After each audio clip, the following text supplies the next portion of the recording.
কিভাবে আরবি ক্যালেন্ডারের তৈরি হলো। খলিফাতুল মুমিনিন ওমর রাদিয়াল্লাহু তাআলা আনহু খেলাফতের মসনদে বসা আছেন।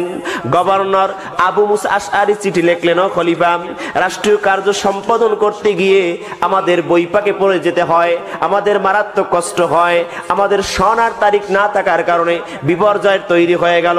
খলিফা জরুরি মিটিং ডেকে, বৈঠক ডেকে জনসভায় মানুষদেরকে কথা বলা শুরু হয়ে গেল।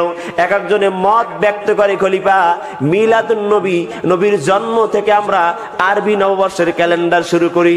বিভিন্ন জনে বিভিন্ন মতবাদ ব্যক্ত করার পর খলিফার কাছে গ্রহণযোগ্য মত হলো হিজরতের কাল। আল্লাহর নবী মক্কা থেকে মদিনায় যখন হিজরত করলেন, ওই জায়গা থেকে আরবি মাসের ক্যালেন্ডারের প্রবর্তন শুরু হয়ে গেল। সর্বপ্রথম ক্যালেন্ডার তৈরি হয়ে গেল, কারণ হিজরতের মাধ্যমে হক আর বাতিলের পার্থক্য নির্ণয় হয়ে গেল। খলিফাতুল মুমিনিন ক্যালেন্ডার তৈরি করলেন।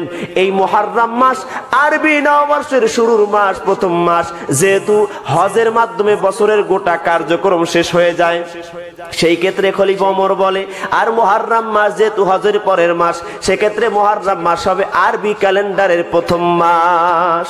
প্রিয় বন্ধুগণ, আরবি মুহররম মাসকে আল্লাহ নিজের মাস বলে আখ্যা দিয়েছেন। এই মুহররম মাস আল্লাহ সুবহানাহু ওয়া তাআলা যখন আসমান আর জমিন সৃষ্টি করে নাই, এর আগে আল্লাহ স্বয়ং নিজে আরবি 12টি মাসের নাম লিখে রেখেছেন। আল্লাহ বলেন, ইসনা আশারা শাহরান ফি কিতাবিল্লাহ ইয়াওমা খালাকাস সামাওয়াতি ওয়াল আরদ। আল্লাহ আসমান আর জমিন সৃষ্টি করার পূর্বে আরবি 12টি মাসের নাম আল্লাহ নিজে রেখেছেন। ও বন্ধু, আরবি প্রথম মাসের নাম হলো মুহররম মাস, যেই মাসকে আল্লাহ নিজের মাস বলে আখ্যা দিয়েছেন। রাসূল বলেন, শাহরিল্লাহিল মুহররম, এই মুহররম মাস আল্লাহ সুবহানাহু ওয়া তাআলার নিজের মাস।